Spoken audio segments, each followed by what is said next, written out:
Alright YouTube, on this video we're going to be doing a full teardown from the long block, intake manifold, coolant jacket, wiring harness, and all the other sort of accessories that go in the long block.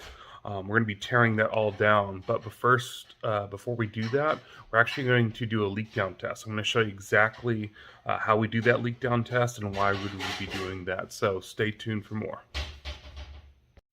Alright YouTube, I've already showed kind of what happened with this motor, and what we're going to do now is we're going to do a leak down test on the motor.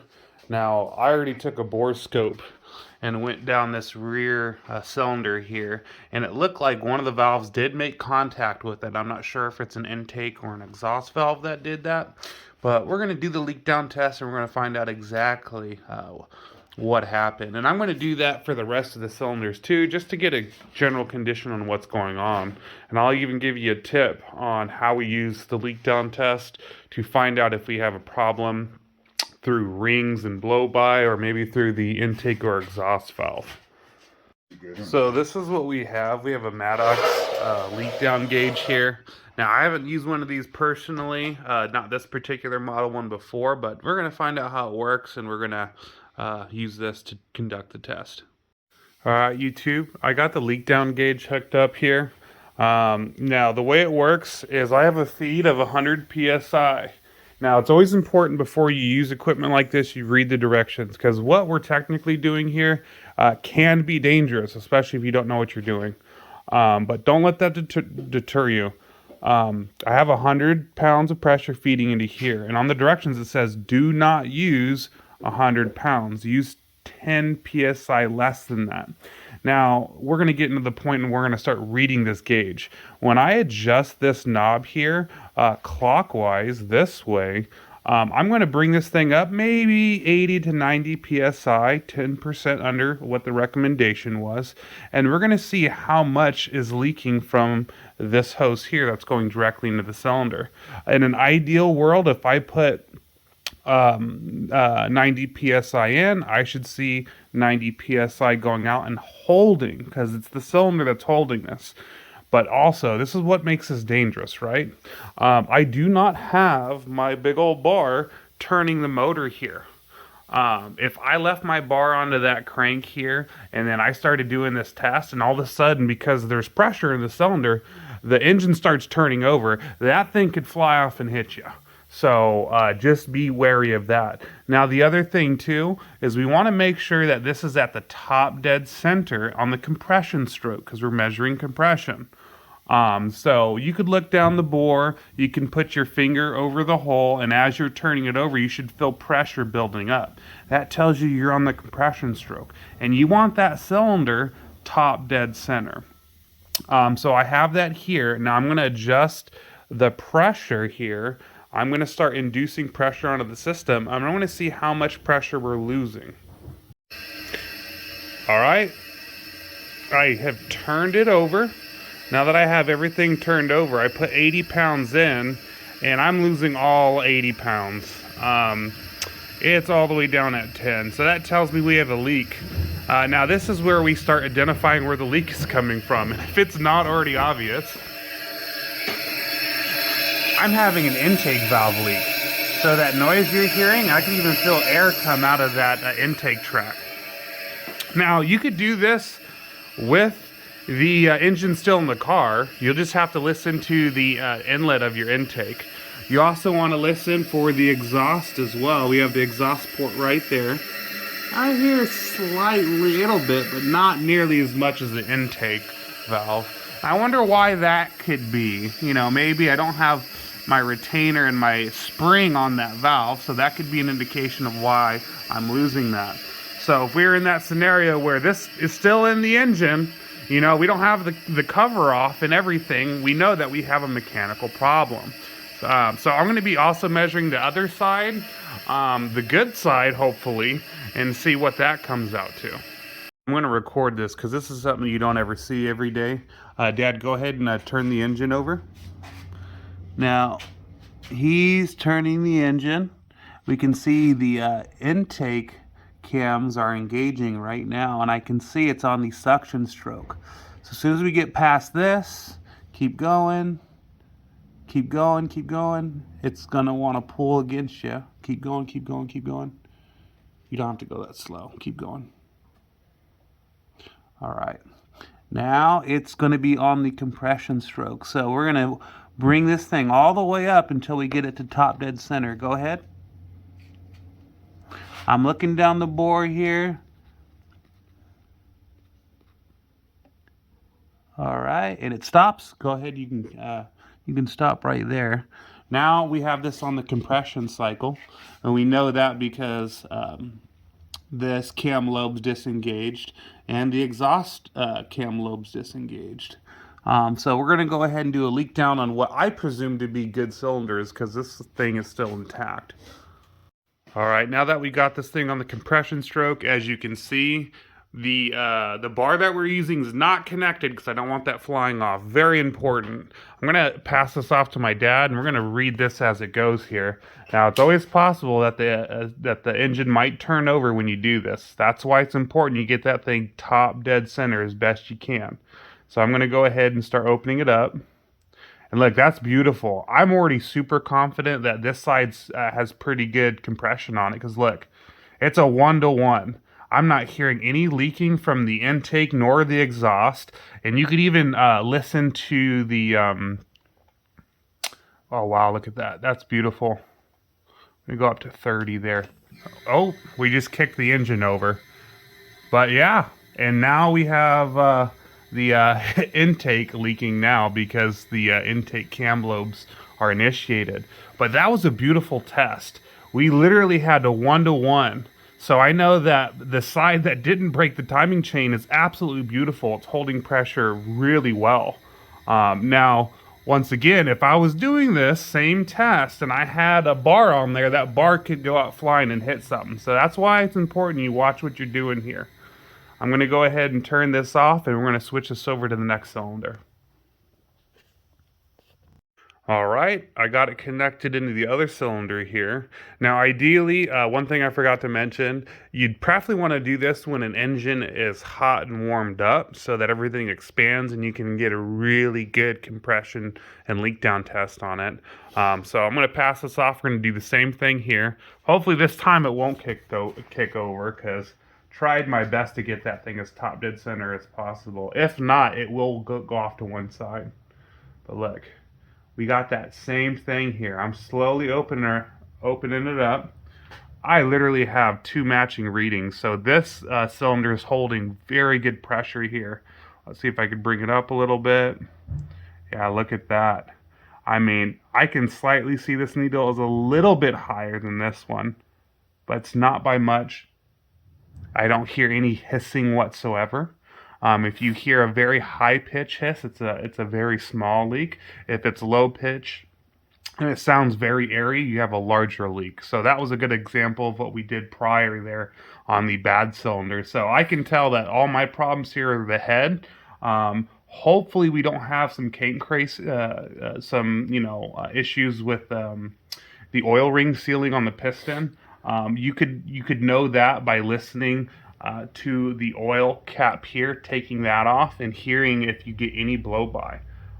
Which I'm going to do that right now to see if we have anything. If I could open this thing up. Oh gosh, that thing's on there tight. All right, now that I got the oil cap off, I'm going to do the same thing. I'm going to turn it over till we can get some readings on it. Just bring it up, maybe 20 pounds here. You don't need to crank it up all the way. It's holding pretty good pressure, and I don't hear any hissing coming from here. If you ever had bad piston rings and you have a lot of blow-by gases there, you would hear this thing hissing pretty good. So pretty confident that this whole side's good. We're going to go kick back over to the other side. Just to see if I can hear any hissing coming from here, because I forgot to take this off. So we're going to do that now. Alright, I got Pops on the vacuum. He just vacuumed all the dirt that was all up in here and the grime. One thing that I've already started doing, I took out the dipstick, 10 millimeter right here. I put it back, obviously, and then you just wiggle this thing back and forth until the dipstick comes out. I would recommend replacing the seal that's on the dipstick itself that we put in the bin, because if you don't, this thing will end up leaking. The other thing I did, some 10 millimeter bolts here holding the pulley for the water pump. So if you ever need to replace your water pump, that's the location that it's in. Still spins freely and everything. We'll having to replace these pulleys here. You can kind of hear them.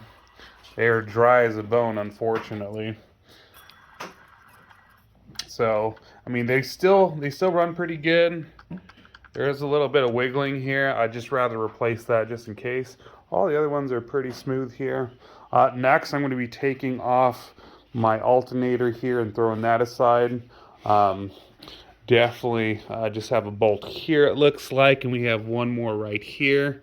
There's probably some other bolts up on this thing that I might be aware of. This one right here is just the mount, but I'm going to remove this next. Alright, next I'm going to be taking this whole mount off.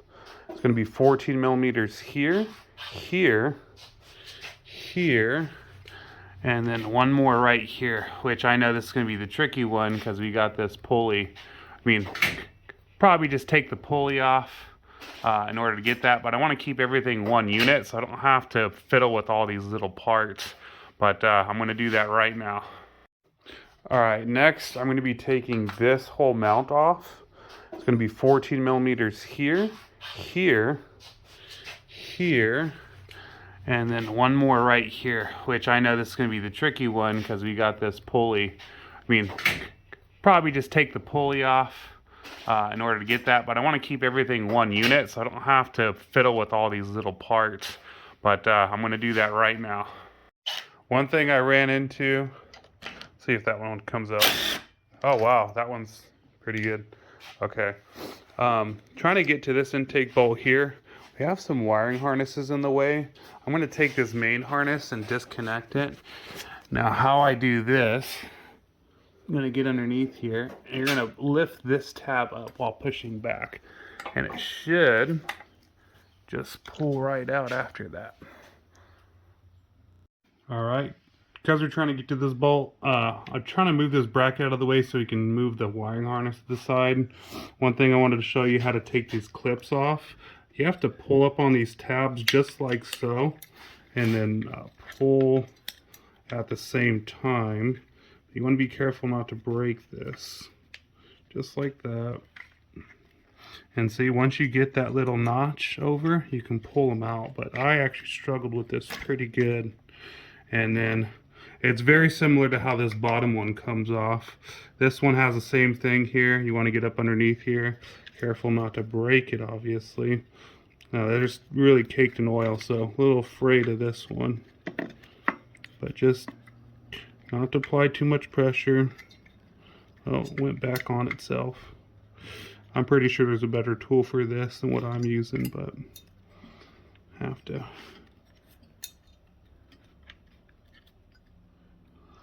cover that up. Yeah, I wanted to unbolt this thing because how difficult it was trying to get it out. There we go. It's starting to come. Just don't want to rush yourself. Take your time.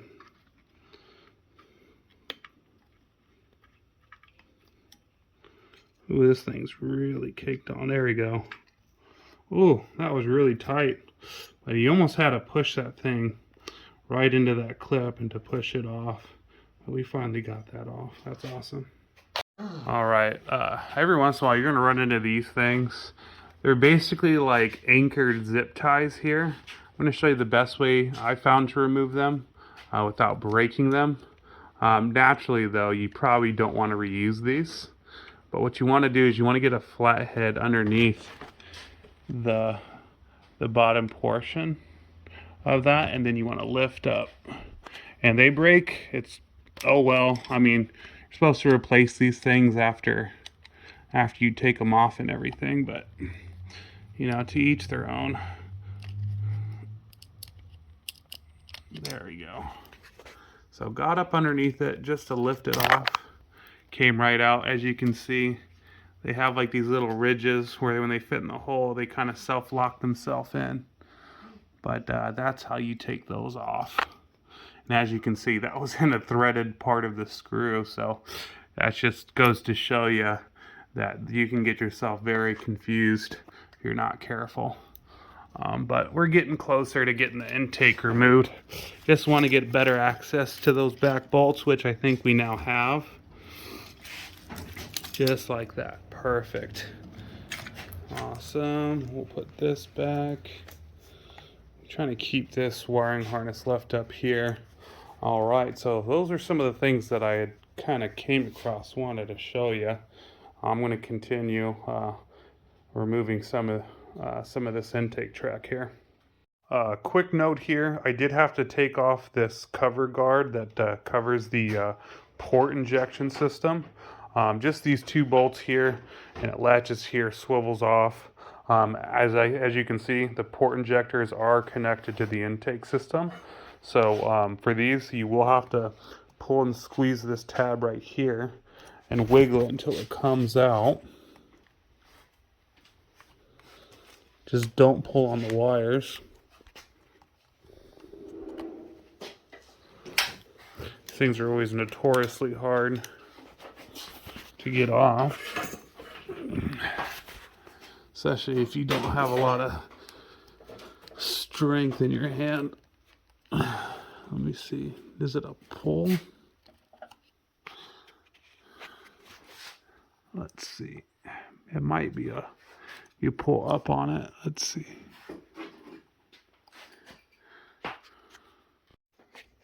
All right. You should be able to squeeze this in, but it was not at all unlatching. So I had to go to the extreme here, get a little pick. I had to raise this up while I pulled out. Yeah, as you can see, that little clip here just was not raising up even with how hard I squeezed it. So by taking my pick and opening it up on that side, I was able to clear this ridge right here. But I almost couldn't even get that off even with my bare hands. So hopefully not all of them are like this. I'll see if I can't wiggle this one. If not, yeah, that one's just as bad. We'll just put this pick underneath. We're going to open that tab up. There we go. And then we're going to just pull on it. Try to wiggle. As you can see, these are not very fun. You do not want to break these. There we go. Ooh. So not easy. But there we go. Now we just have to remove these bolts and we'll be able to pull everything else right up on top. Alright, same thing on this side. Took the cover off. I'll be using this pick to help assist me with taking off the port injectors. And then we'll move on to have to remove this one as well. This one has two sides. Both are the same. You're supposed to press this in to help clear this little clip right here. Can be a little bit difficult, but you can see how that's now lifted. If I was to push that back in, you can see how by pushing on here that lifts up. Now you have to do this for both this side and that side. All right, almost got the port injector fuel rail out. Should come out all as one piece. You do not want to mix the injectors. Do not mix them up. Don't take them out. I am going to end up cleaning them. In order to get this thing threaded through here, I will have to take this top 10mm off. This is for the high pressure fuel rail feed on this side. On this one, I believe this goes back to a pressure regulator. I'm not too sure, so definitely not going to be able to thread it through like I thought. But what we're going to end up doing, we're going to end up following this line over, and I can see that this is held on by this bolt back here, which is a 10mm. I believe this is part of the evap system. This is a solenoid that will purge, because if you kind of follow, this comes from the gas tank, And then if you look, this solenoid then goes back into the intake track. So that's part of the evap system.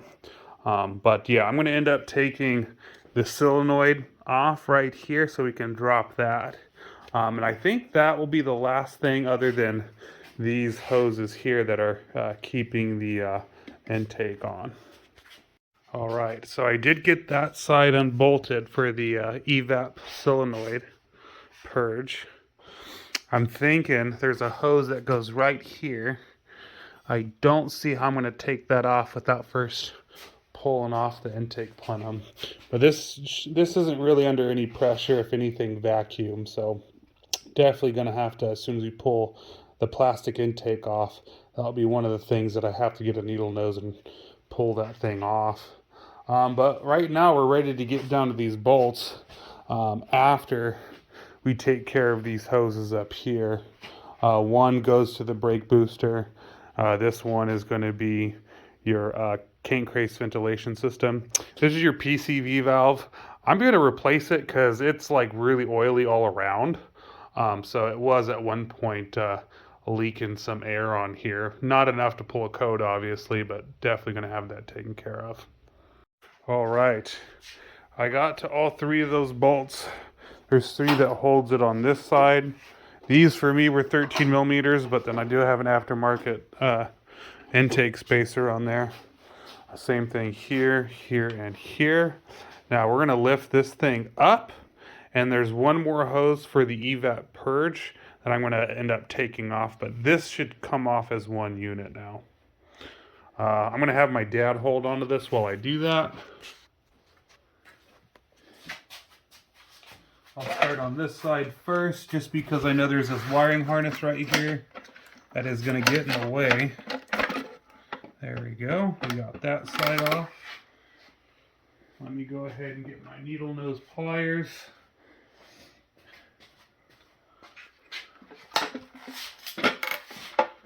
End up having to remove this hose just underneath here. Now I'm just going to grab it, move it back and forth to help break the seal if it is stuck on there.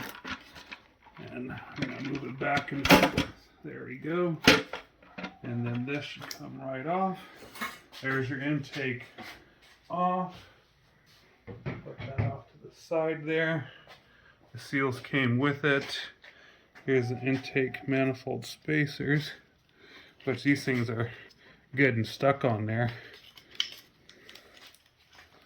I'll have to, there we go. That's this side. And we'll do this side as well. This one actually has some gas on it. That's interesting.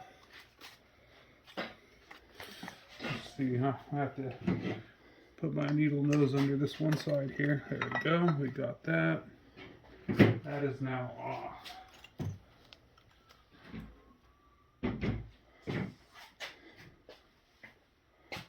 Perfect. Now the next thing to do, we're going to take this off. Perfect. Now this is your port injection fuel rail here. This at most is probably going to have anywhere between 30 to maybe 65 pounds in it. So not worried about that one. But we are going to worry a little bit about the high pressure injection system, but we're going to show that at the later time. From here, this is where I'm going to take my time, and I'm going to let me put this thing right side up. I don't want those injectors hitting anything. We're going to take our time, and we're going to remove the rest of the wiring harness before we get to anything else. And yeah, from there, I'll move the ancillary hoses, stuff like this. This is going to be for that brake booster. I'm going to leave the crankcase ventilation hose on there for right now until we can figure out the best way to remove that. I'm pretty sure you just take off that. But I really want to focus in on this wiring harness and make sure we take every little sensor off. And I'll show you how that we're going to do that as well. So you're just not left in the dark on how to remove some of these sensors. Because I know that's usually a big issue for most hobbyists and enthusiasts. All right. All right, I just took off these ground bolts right now. Next, I will just follow the middle of the harness and work my way out. Next, we have this coolant temperature sensor. You just grab it here, just like that, and keep wiggling it. Once you pull this tab here, I'm going to need both hands to do this. Wasn't too hard, but did have to wiggle it pretty good. Next, this is going to be your crank sensor. You can see that this is your trigger wheel here. Same thing, you're going to push down on this pin here and pull out. I'll need both hands for that. Now, just next to that sensor here, we're going to take off this knock sensor. Same deal. You're going to push on this tab right here and you're going to wiggle it until it comes out. All right. Now we have one of those clips here. Same deal as the other clip. You're going to get a flathead underneath that and try to lift that up. You want something very thin and something thicker than this, because this might even be a little too small to twist it. But you just want to keep prying from underneath here as best you can until you can lift that up. That one came up. We're going to do the same thing here. All right. We have another knock sensor right here, as well as the high pressure fuel rail system. We'll be undoing these. Both of them are the squeeze the clip and push out.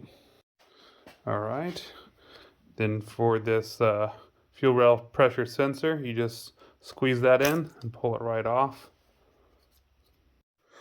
Next to that, we have another one of these clips. Just get under there with a flathead and keep twisting until it pops right off.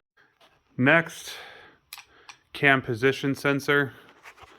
You're just going to squeeze on this tab and pull on out. These are the O2 sensors. We're going to end up just doing this 10 millimeter, taking that off as one unit. And then following down here, we have these solenoids for the variable valve timing here. You're just going to squeeze on these and pull out for both of them. Squeeze right here and pull out. All right, now we have, I believe, this is the exhaust cam sensor here. This one, you squeeze right here and pull on out. Next, I'm going to take this 10 millimeter off because, as you can see, I don't have the dexterity of getting back there to squeeze those pins out. All right, we got this side off. Now we're going to move on to this side. Everything for the throttle body and all these sensors are off. I'm going to keep following this thing. Now we have the high pressure fuel injector here. Now let me show you a trick. If you take a needle nose plier, you got to be very careful doing this. Just squeeze. You do not want to cut these wires. Oh, shoot, I'm not even getting a good angle here. You want to film that? All right. Just putting these things on. Because these things I cannot get with my fingers, unfortunately. Just like that. Just like that. Oh, these aren't wanting to come off.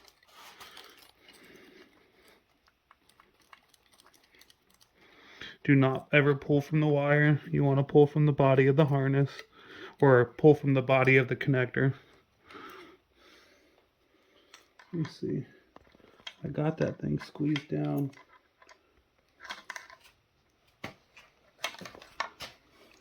Look, I even cracked it on this side. Damn it.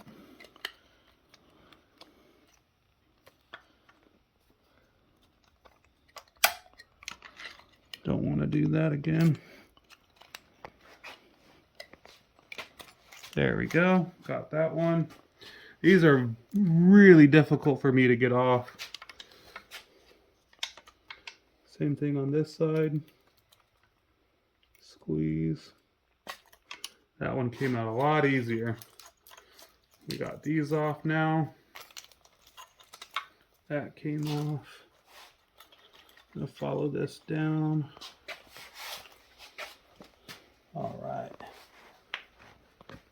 Got more of these. Same thing here. We're gonna get a flathead underneath there and pull that that zip tie connector off. All right. All right, we have another one right here. Same deal, just get up underneath that and keep twisting. If you do break them, don't worry, you can buy them online. They're just zip tie anchors.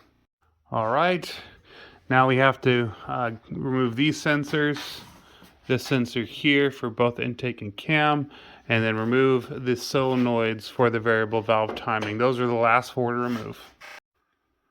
All right, I lied. These are the last two sensors. We have an oil pressure sensor and an oil temperature sensor. For this one, you're going to squeeze that top here, and you're going to pull on out. I'm going to need both hands for that. All right, I lied. These are the last two sensors. We have an oil pressure sensor and an oil temperature sensor. For this one, you're going to squeeze that top here, and you're going to pull on out. I'm going to need both hands for that. As for the temperature sensor, you just wiggle that one right on out, just like that. And then everything else should be ready to come right off. Perfect. I'm going to have my dad hold this. I'm going to tilt this way.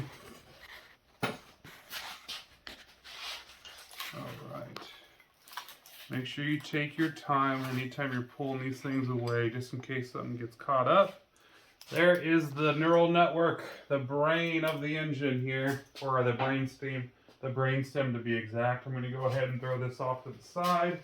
We're going to end up cleaning this thing up later, because after more than 10 years, a lot of that stuff got brittle, started cracking. Yep, this is basically it now.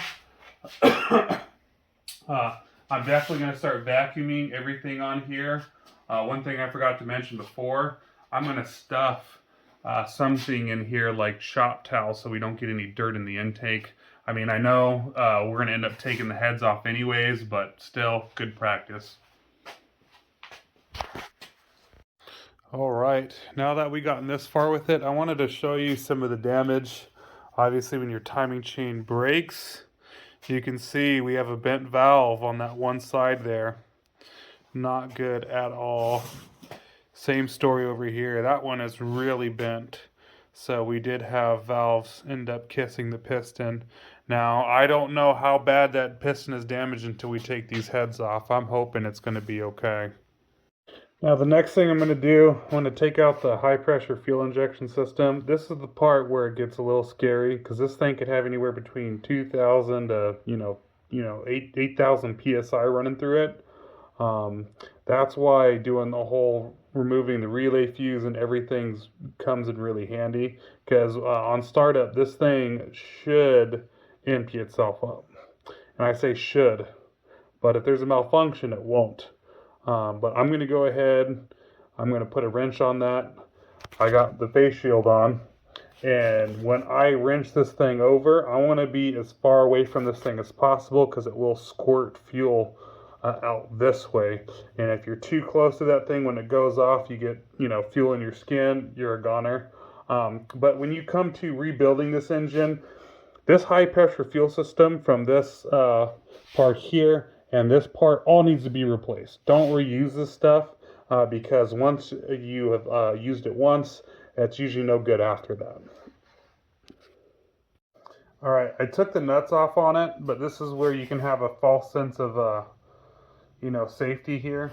If that thing's still under pressure, that thing could just lock itself into pressure.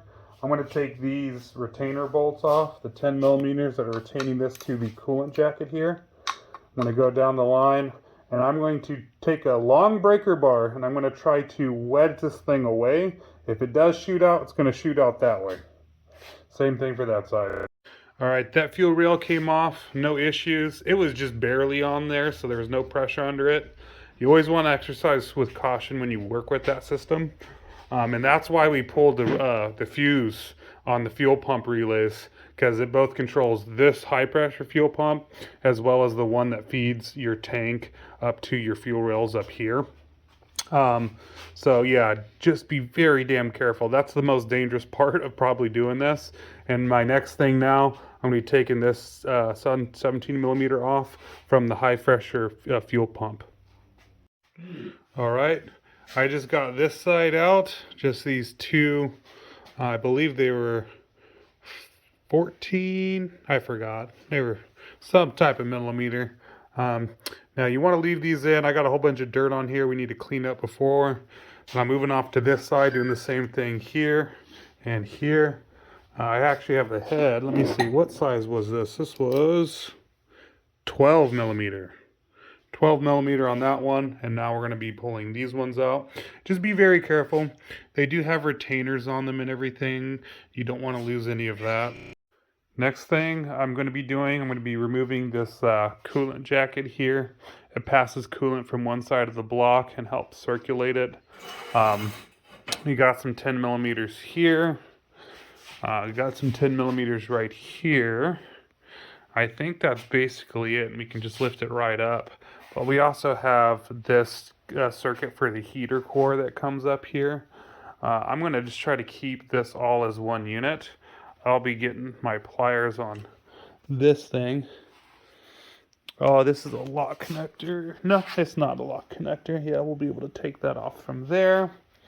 And then also push this thing back so we can lift this thing right off. Thanks for watching. Please like and subscribe and follow for more content.